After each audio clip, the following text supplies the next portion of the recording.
Buonasera e ben ritrovati con una nuova edizione del TG Flash di New Sicilia.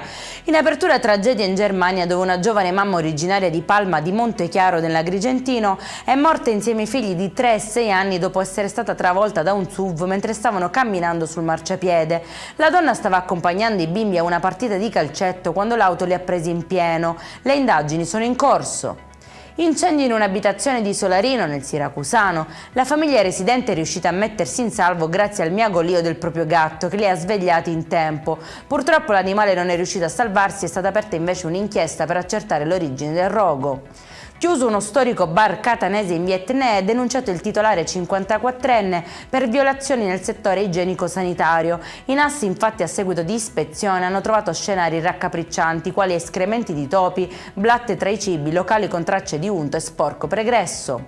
È stato firmato oggi a Roma il nuovo protocollo d'intesa tra il Dipartimento della Protezione Civile e il Ministero dell'Istruzione e del Merito rappresentato dal ministro Giuseppe Valditara. L'accordo rinnova quello siglato 3 anni fa e punta a rafforzare la collaborazione per promuovere tra gli studenti la cultura della prevenzione e della sicurezza.